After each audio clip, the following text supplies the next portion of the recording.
In 1900, Nikola Tesla, the visionary inventor behind the alternating current system, filed U.S. Patent 685,910 for a method of transmitting electrical energy without wires.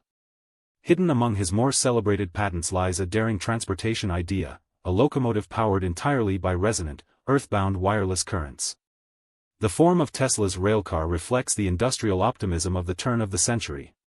Its chassis is a slab of riveted steel, rounded at the front like a marine propeller, with a copper-clad roof that houses the primary receiving coil. Below the undercarriage run thick, insulated copper rails that act as the secondary antenna, while a series of tall, slender pistons suggest a nod to the steam era, but with a cleaner, almost skeletal silhouette. Functionally, Tesla imagined a global network of towering transmission stations, essentially massive Tesla coils, sending high-frequency, low-loss energy into the ground. The locomotive's receiving coil, tuned to the same resonant frequency, would draw power directly from the Earth's own conductive sphere.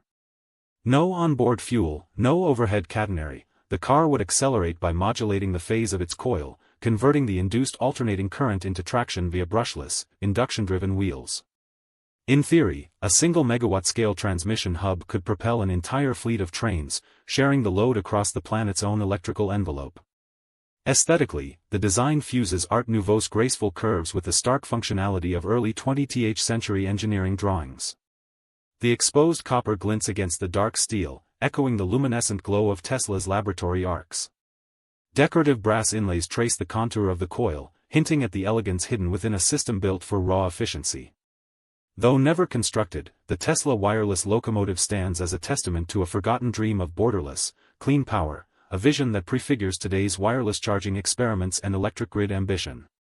By examining its form, function, and visual language, we glimpse an alternate history where the rails hummed with invisible energy, and the future of mass transit arrived a century early.